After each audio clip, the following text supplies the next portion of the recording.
Good morning and greetings to each one of you in Jesus' name on this beautiful Lord's Day morning. Over the last number of times I've preached, I've been, not every time, but majority, I've been looking at some Anabaptist, our theology behind some of our, maybe you'd call distinctives, or how we're practice, live out the faith a little differently than those around us. And I've been saying for a while that I will bring a message on non-resistance, and I've chosen to do that this morning. Entitle it The Call to Non-Resistance. This was requested also along with that. So yeah, I feel like it is something that I've brought several messages over the years related to it, and so you may hear some of the same things you've heard in the past. You can't totally reinvent a message on a singular subject. That being said, I don't have a lot more. There is one message. And one of the things is, in related to that, on subjects related to Anabaptist practice and faith, or how we practice the faith a little differently than some others, is related to, are you looking at the early Anabaptists or are you looking at today? Because they are different. Some of the big noted items that you may think about that make us distinctive today were not necessarily issues 500 years ago, and vice versa. As the one, baptism, I preached a message on baptism, and today it is, but it's a little more, maybe you would say, tolerated, or it's not as huge in general as it would have been some time ago. There is a request standing, which probably sometime later this year, I haven't decided exactly yet, I will bring related to something maybe a little more present day. But if there's any, I did think of one subject this morning. I'm not decided if I'm committed to that. So yeah, and that definitely would be more probably present day than it would have been 500 years ago. So if you have some things you'd like to think about in regards to that, feel free to throw them out there. I may consider them yet. The call to non-resistance, that's one that has probably stood the test of time. Whether it was 500 years ago or whether it's today, they are a bit of a distinctive for the Anabaptist people. And so I think we do well to look at it and consider that. And why is that? It'd be interesting to hear us consider all the whys. Why is non-resistance stood the test of time, so to speak? It's an issue and viewed differently. I'm going to start out. You do not necessarily have to turn to these verses because I'm just going to read them to start our thinking. You can if you'd like, but I will not dwell there with them long. 1 Thessalonians 5 is kind of a reading, at least this area of it. Earlier it's talking about Christ coming in chapter 5, and then it talks about, my Bible terms it a summary of duties, maybe we would say of a Christian's duties. In 1 Thessalonians 5:15 it says this, "See that none render evil for evil unto any man, but ever follow that which is good, both among yourselves and to all men." One of the things I would like to note there is it should be true in our families and in our brotherhood, but it's bigger than that. It says to all men. So it's something that should carry on in all of our relationships, as the way I interpret the scripture there. Also, 1 Peter 3:9, a similar thought. "Not rendering evil for evil or railing for railing, but contrariwise blessing. Know that ye are thereunto called, that ye should inherit a blessing." This subject maybe is somewhat avoided, distorted in much of modern Christianity. And as we look at today, I just want you to honestly consider, is this God's will for your life? What does the Bible say in relation to that? My first point in the message would be the basis for non-resistance. This is the foundation, maybe the unseen, how a foundation works. It's what everything else is built upon, but it's not necessarily what's up front and seen and center. I am going to go to an Old Testament verse, which is a very unique place to start a message on non-resistance. I'll get you. I think that'll be clear why I say that shortly if you don't know. Isaiah chapter 9, verse 6. Now, this is a prophecy about Jesus and who he was, or who he would be. For unto us a child is born, unto us a son is given, and the government shall be upon his shoulder, and his name shall be Wonderful Counselor, the Mighty God, the Everlasting Father, and what else? How does that verse end? What's the climax?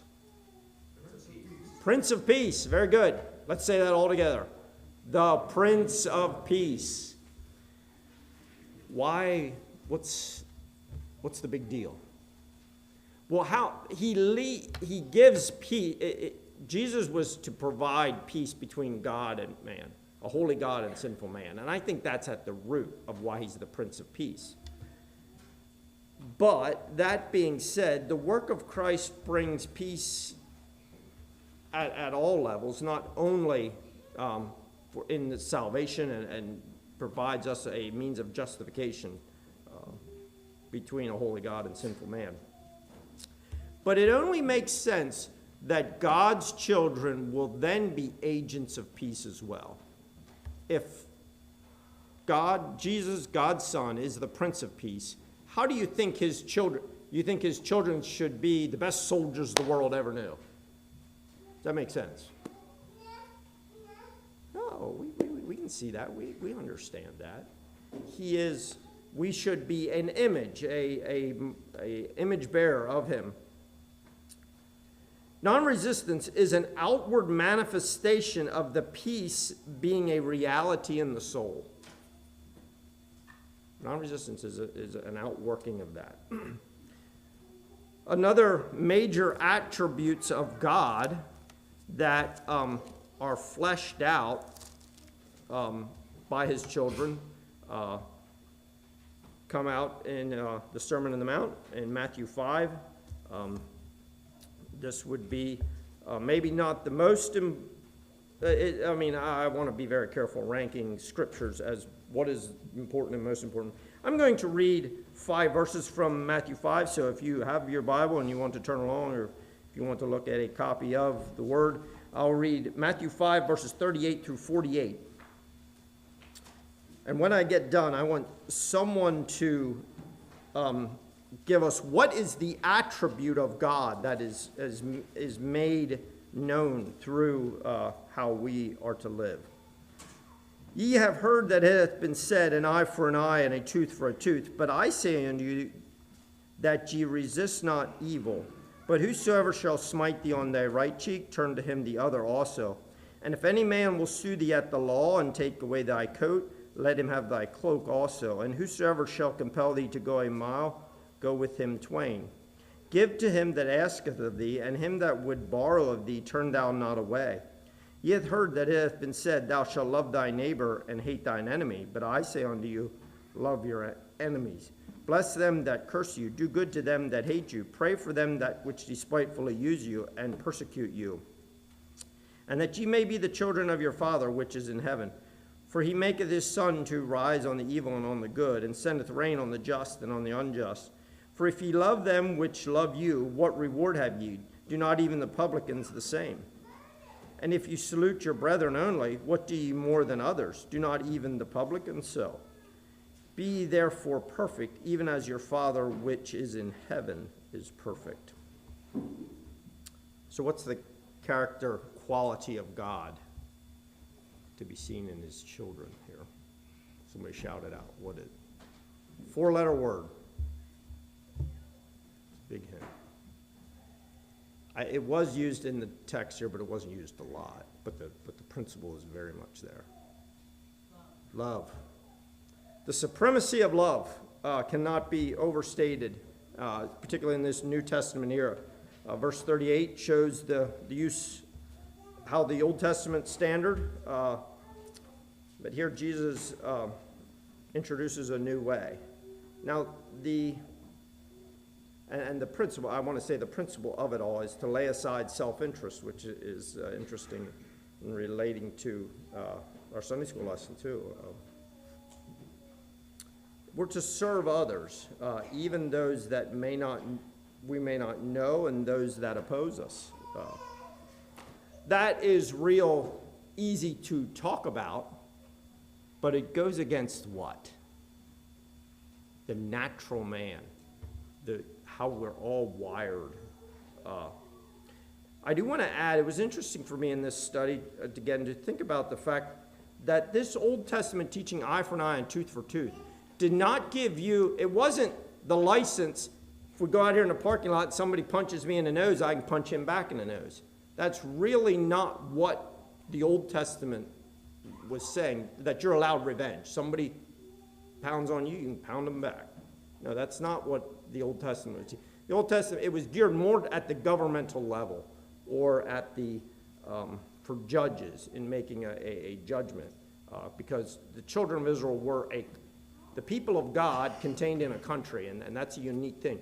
The New Testament is not like that. There is no country, no people group that is God's people, like it was in the Old Testament. And so there was some things given for governmental side to them because of that fundamental difference, which we must recognize is a little different. That's not true in the new dispensation. I may come back to Matthew 5 later, but it opens another door.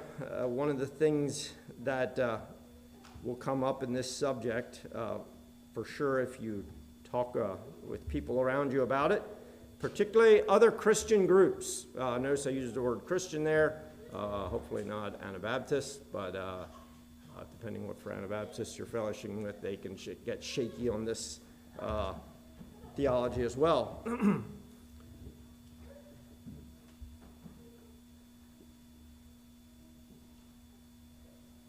They would sometimes, other Christian groups would maintain that God had his people, that one of the, if you're debating the subject, they will say, well, God had individuals or groups use force.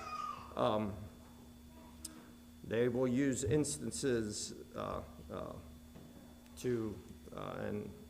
such as Moses, Joshua, David, etc., where God called them to use force. One of the interesting things, one of the places to start think about the responses. Where did "thou shalt not kill" and "love your enemies" originate? Old Testament. Old Testament, right? So it's not that this is, it's totally a total change, but there was that idea even in the Old Testament. But often the justification for supporting a country's military force, or working as a policeman or a law enforcement officer where force is necessary, they will use some Old Testament arguments, and they'll say, if it was okay for them, why is it not okay today? And that'll be their argument. And so we want to think about that. Is that, why is that? I think it is important, and this is bigger than non-resistance. This applies numerous areas of our theology, what we believe. But I want to go to Hebrews chapter 8. Hebrews chapter 8, verses 6 through 8.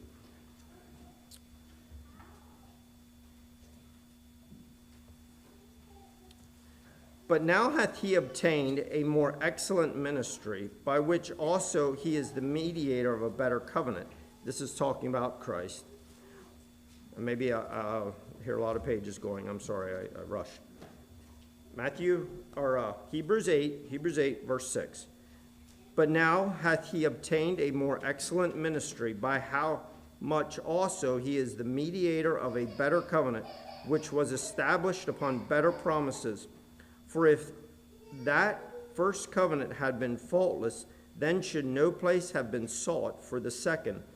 For finding fault with them, he saith, Behold, the days come, saith the Lord, that I will make a new covenant with the house of Israel and with the house of Judah. We are blessed to live in the second of the two covenants, the Old Testament and the New Testament eras. Notice there, what does it say about the New Testament? It is what in verse 6? It is better. When the two covenants seem, and as you read Old Testament versus New Testament, non-resistance is definitely one where it's you don't come out at the same place, depending which covenant you're reading. We always defer to the New Testament when there seems to be that we're trying to distinguish between what does the Bible really say.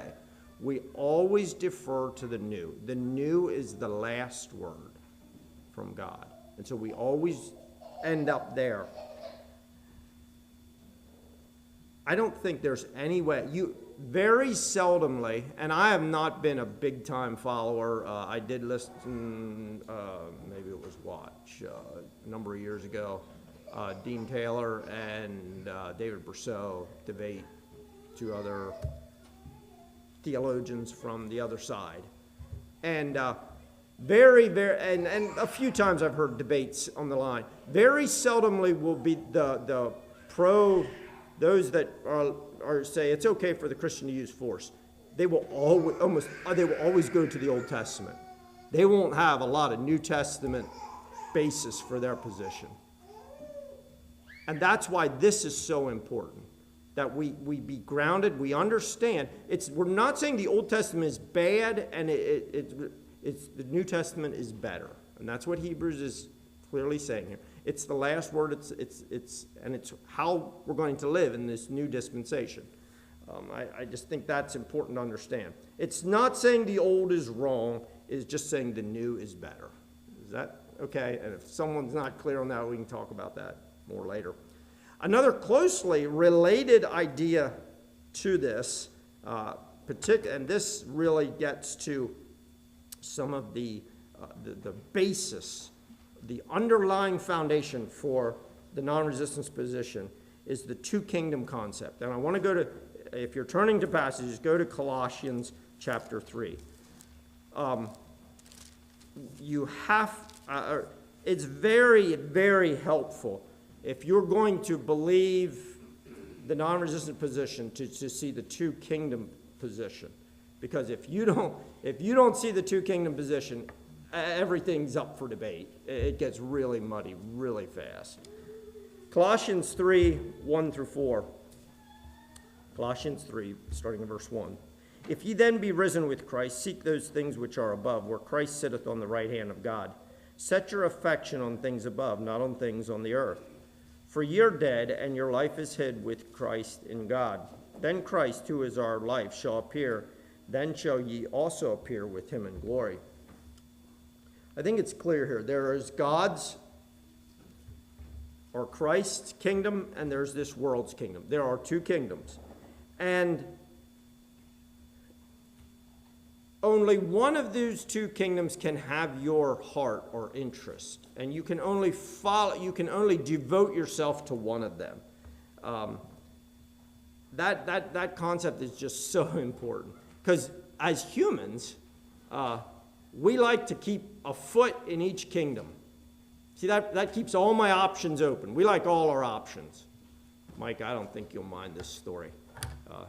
Michael was a very little boy, and we occasionally journeyed back to this time in life. He was not able to talk yet, and his dad probably was picking on him a little. But I think it was at a Saturday morning breakfast, and we kind of liked some things to dunk in our coffee or whatever we were drinking.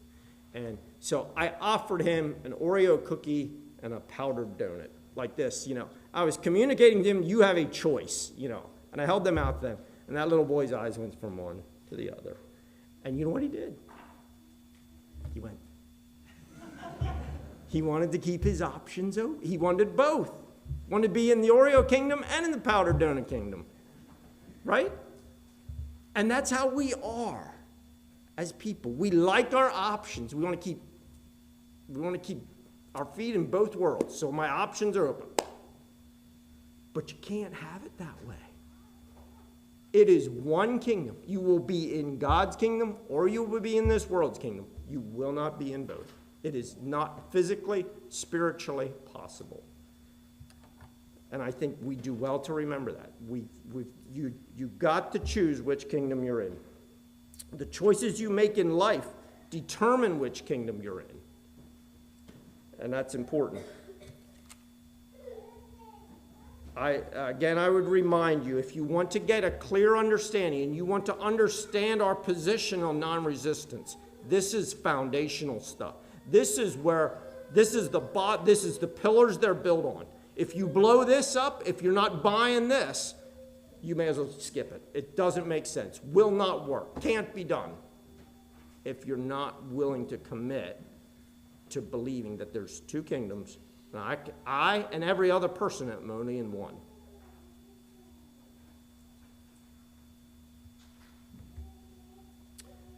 I would also probably, if you're only going to remember one verse, and this is very dangerous because non-resistance is much bigger than one verse, but I would invite you to John 18. If you're only going to remember one verse, take this verse with you, in my opinion. It could be debated, what is most foundational. This is Jesus in his trial before Pilate, and he says this, John 18:36. Jesus answered, "My kingdom is not of this world. If my kingdom were of this world, then would my servants fight, that I should not be delivered to the Jews, but now is my kingdom not from hence." Now, obviously, Jesus was talking about what was happening right that day and his being turned over to the Romans for crucifixion. But I think it's more important. It is clearly Jesus' servants don't fight. It just is. It's clear. And I don't think if it wasn't their place then, why would it be okay today? Why would it be different today? I don't see any way you can come to a rational conclusion that it would be. And again, you see the two kingdom concept there. Jesus goes a step further, I would suggest there, and he makes it clear that his servants, believers, don't fight. So there's two kingdoms, and the agents, servants of his kingdom don't fight. Jesus here shows that his kingdom is not built on the same nature as earthly kingdoms. Earthly kingdoms and Jesus' kingdom, or God's kingdom, are built on two different natures. Earthly kingdoms of the world maintain armies and engage in wars and all the other implications. This is much bigger than military service. Jesus says here is that my kingdom, Jesus' kingdom, if it were of the same nature, then what would happen? His servants would fight. His servants would fight. If we're saying. So there's two different, each of these natures have a different kingdom. What then, friends, is the nature of Jesus' kingdom? I think that's important for us to reconcile. What is the nature of Jesus' kingdom? How is it different than this world's kingdom? How can we know the difference? What is a very distinct, the nature? That means at its root, how it's wired, everything about it, how it works, is different. What is that difference? I don't know that I have it all figured out. I think we should wrestle with that. But I would suggest one of the important elements of it is Jesus' kingdom is spiritual. It's not physical. See, I think we goof that up so much in our humanness. When we think about kingdoms, we're always thinking physical. And Jesus' kingdom, God's kingdom, isn't physical. It's spiritual. and it's eternal. Why do nations have wars? It's for the temporal stuff. They're not talking about for eternity. Well, they talk about, everlasting peace. Yeah. But it's so clear that this world's kingdom is physical. God's kingdom is spiritual. Now, maybe for just a little bit of a stretch, but go to verse 37. What does verse 37 of John 18 say? Pilate therefore said unto him, Art thou a king then? Jesus answered, Thou sayest that I am a king. To this end was I born, and for this cause came I into the world, that I should bear witness unto the truth. Every one that is of the truth heareth my voice. Now you could say that bearing truth is what all that verse is really saying is something I grappled with. But I do think there is an element. Jesus did come to be a king. What was Pilate talking about when he said, Are you a king? He meant, do you have a country to rule over, the Jewish people? But I would almost understand, I think Jesus was not denying. Jesus didn't necessarily deny the fact that he was a king. And he came to be a king. But what did he want to rule? Was he looking to amass some land and follow? He wasn't looking to amass followers, but not any geographical territory, for sure. He came to enact a plan. What was the part of the plan then? Dying to pay the penalty of sin and to rise again and be victorious over death. But he came to enact the plan so that he can rule over sinful but contrite or broken or those that are forgiven human hearts. Now the question is, how did Jesus seek victory? How did Jesus, in this attempt at being a king, seek victory? Military force? No, got to throw that one out. How about the government? We're going to make laws, and we're going to have things so that my kingdom is furthered. Is that how he? No. How about legal power? Very similar. No. It doesn't make the rules so that you have to do what I say. How about wealth and material influence? I'm going to have enough stuff, money, all the things related to material influence. I can make people follow me through that. No, you really didn't come to win hearts that way either. So what are we left with? How did Jesus how did he want to make his kingdom prosper? What was the power source behind his kingdom?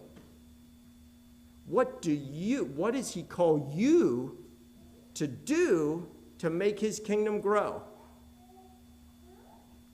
Think Matthew 5 that I just read those 11 verses from. What's the power source? Love. Exactly. What we talked about earlier.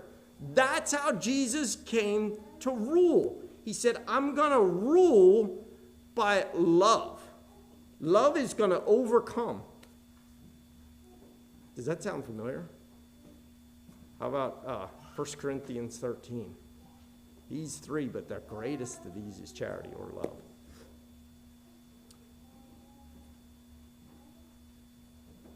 I would suggest that God's love, agape love, is the only thing that will bring lasting peace and unity. It is only in that, with that power source behind it, that lasting peace and unity can come. So brothers and sisters, the basis for non-resistance is the life and teaching of Jesus Christ. I need to keep moving on.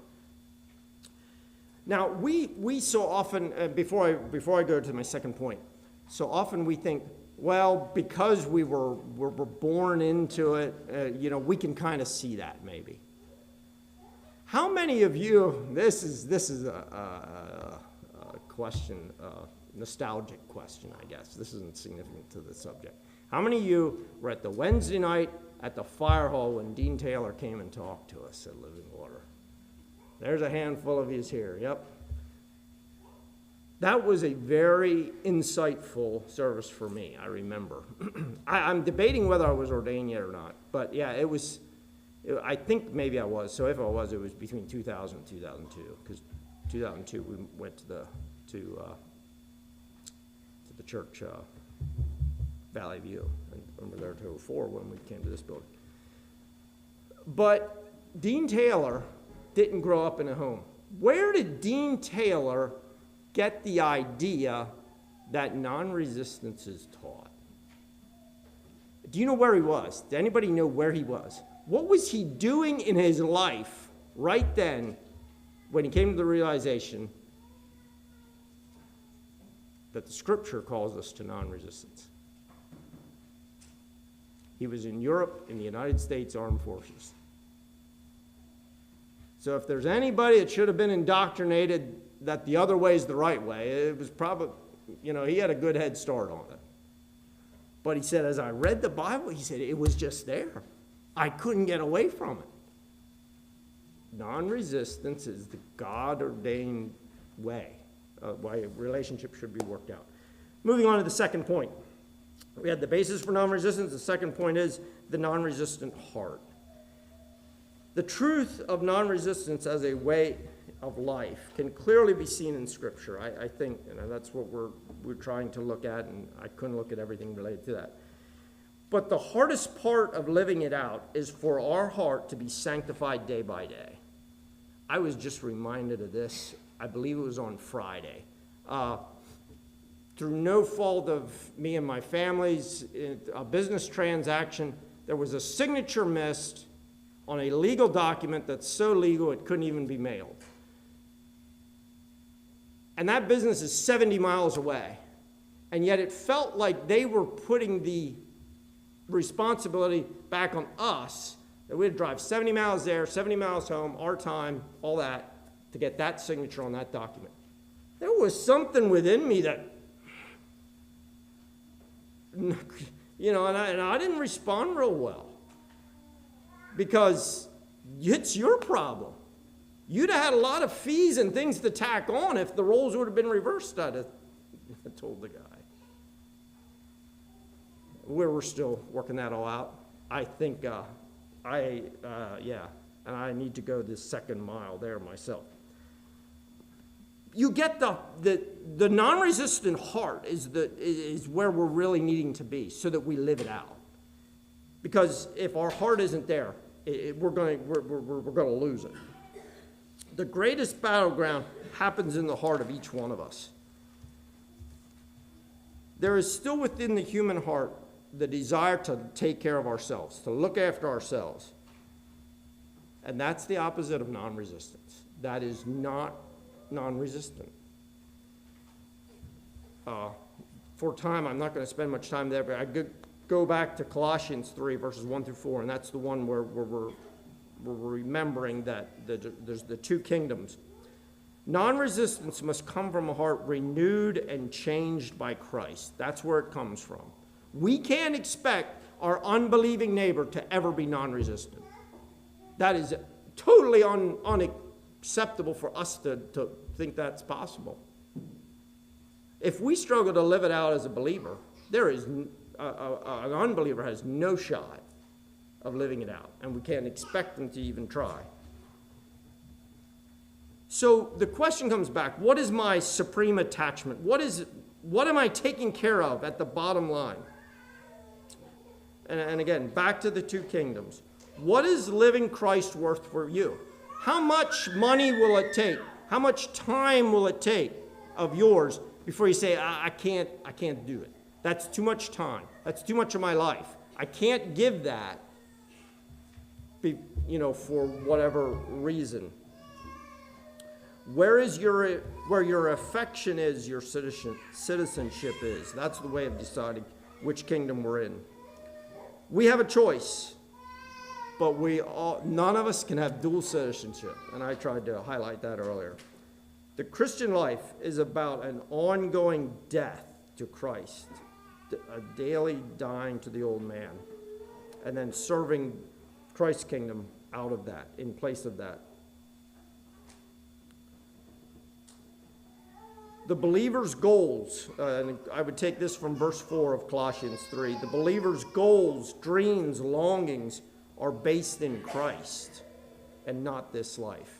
You see, when my goals, when my dreams, the way I'm wired is following this world's thing, non-resistance it's not gonna work.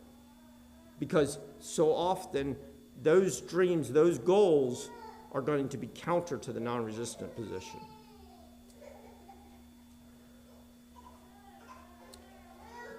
It is impossible, and I want us to picture maybe water and oil, if you're familiar with that at all, and if you're not, it's a good experiment to go home later today or Monday, whatever, to dump oil and water together. It's very clear they don't mix.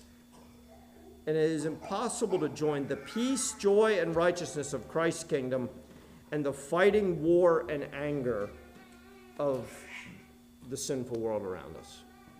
We cannot, we cannot mix them. They don't mesh.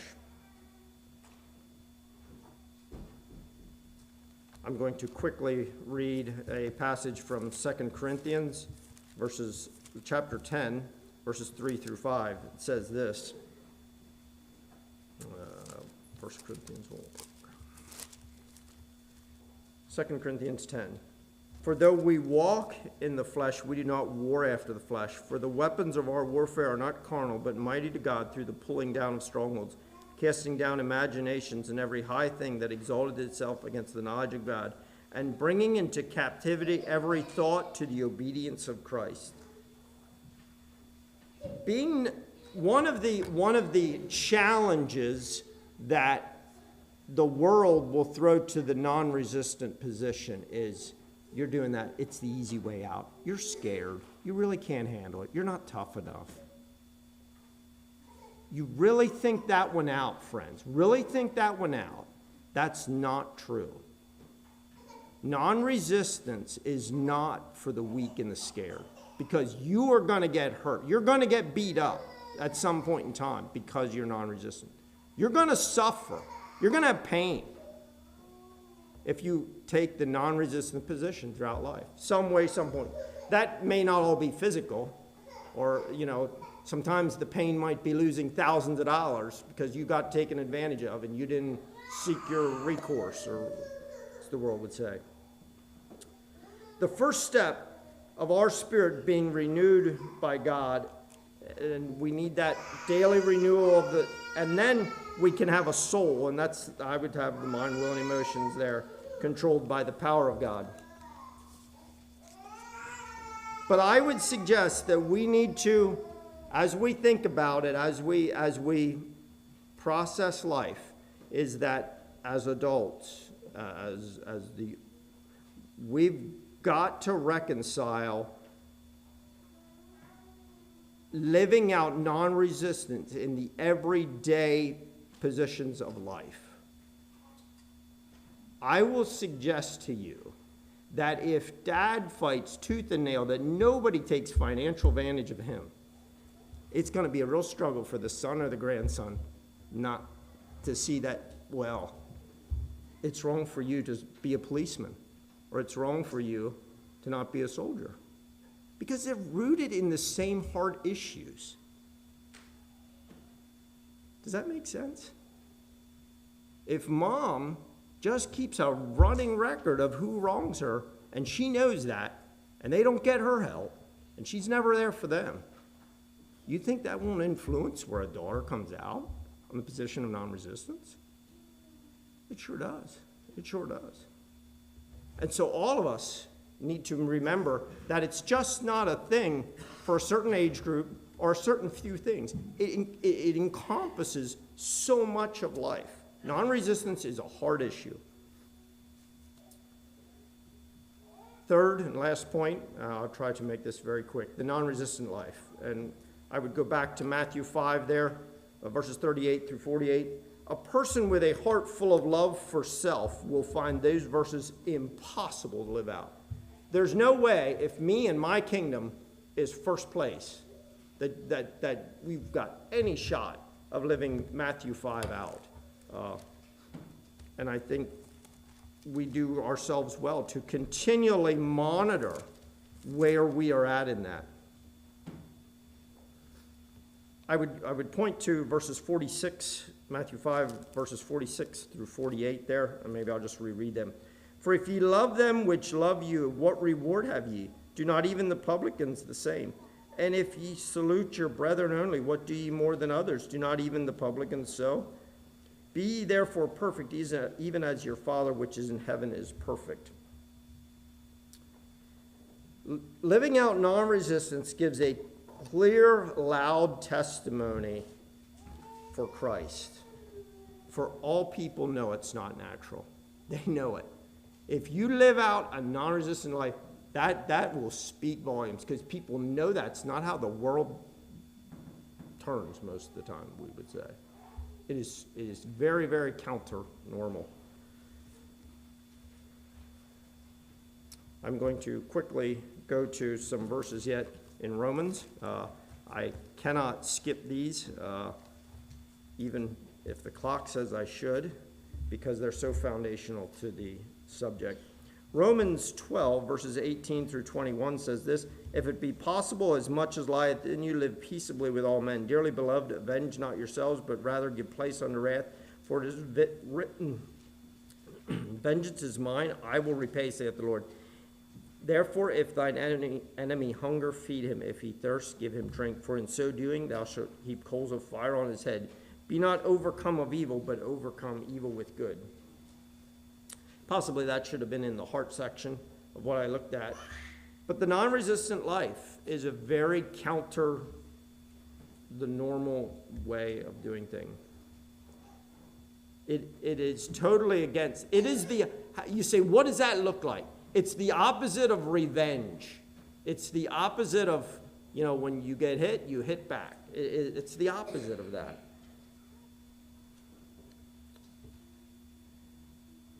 In Matthew 26:52, if you know what happened there, Peter took out his sword when they were coming to arrest Jesus, and I don't think he got Malchus's ear because he was aiming for there. I think he was off by about 3 or 4 inches, probably. And be that as it may, what did Jesus tell him? Peter, put up thy sword in its place.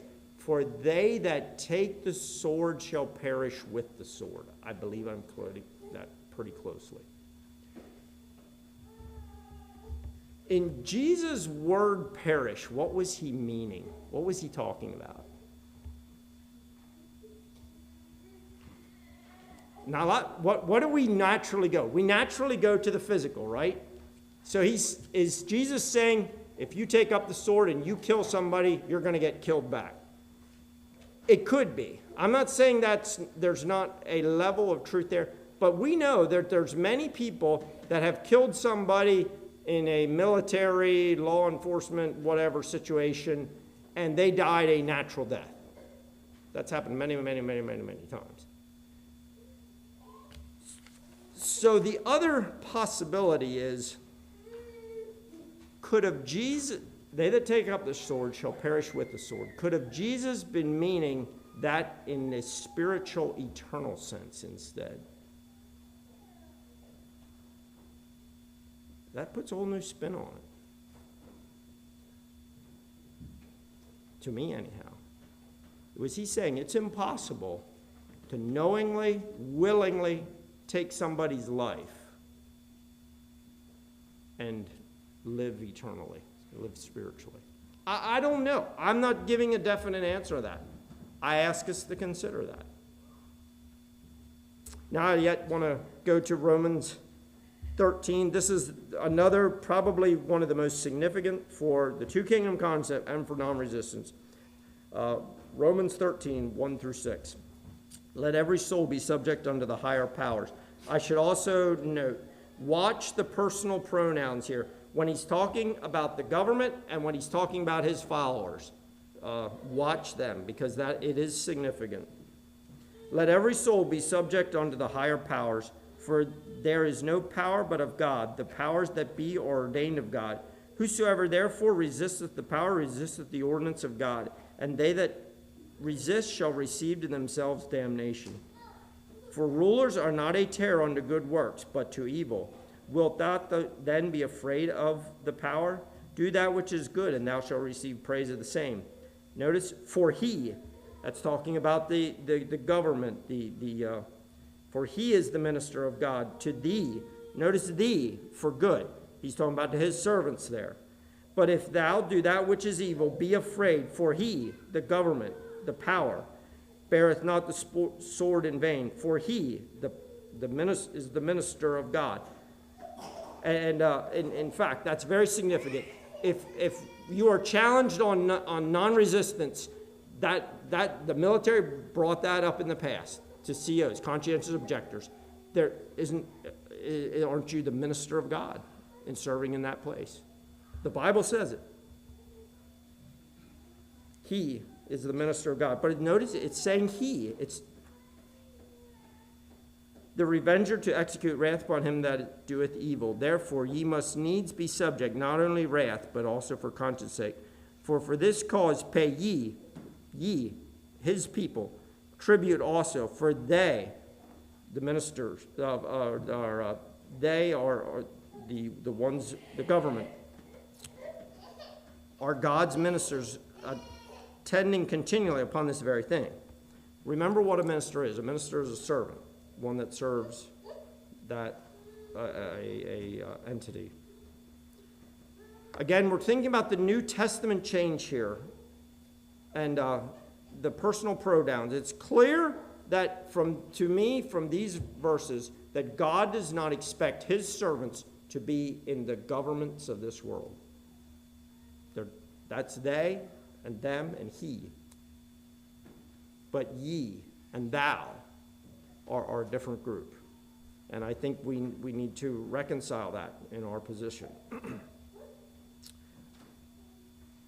Friends, a non-resistant life affects many areas of life. It starts with what is dear to the heart, for in our mind and actions are driven by the heart. And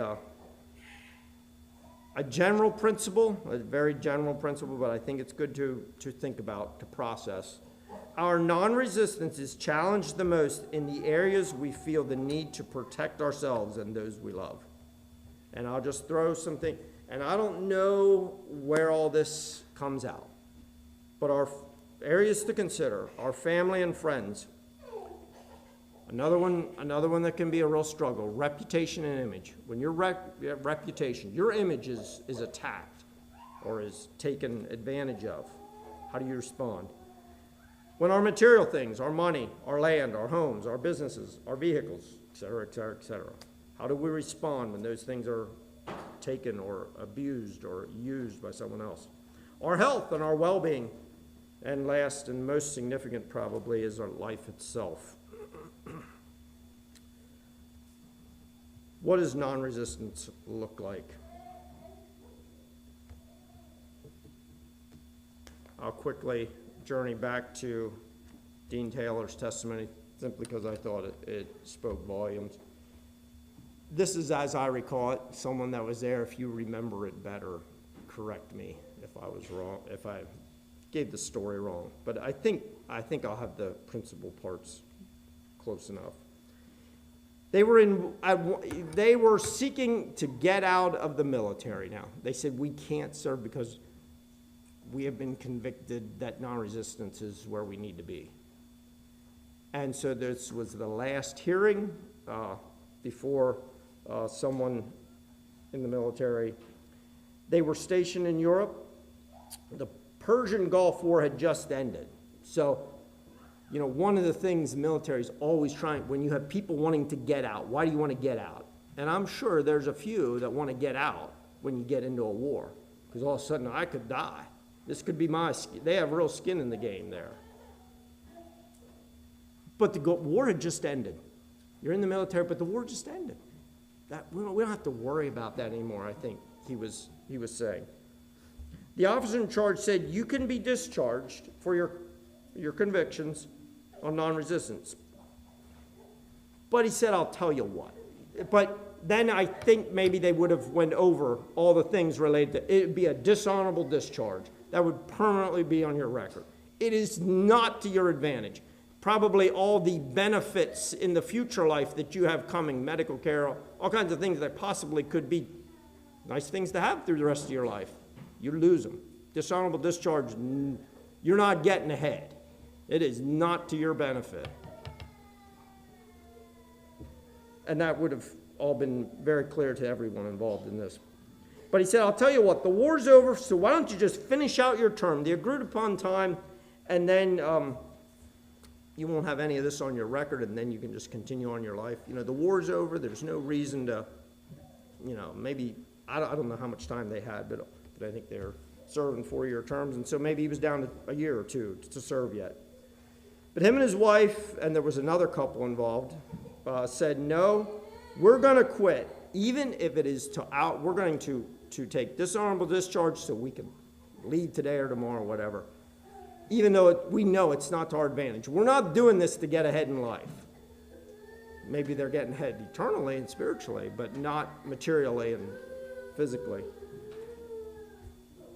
Then off the record, he said, and they said, that's our final answer, and we choose that. And then off the record, he said, the case had closed, okay. And they said, because of your testimony, I too am leaving the military. You see, friends, non-resistance speaks. It says that our kingdom is not of this world. And it's a loud testimony. It's a clear testimony. Is it easy? Is it for the scared and weak? No. But it is powerful. And may we be faithful in living it out. Shall we kneel for prayer?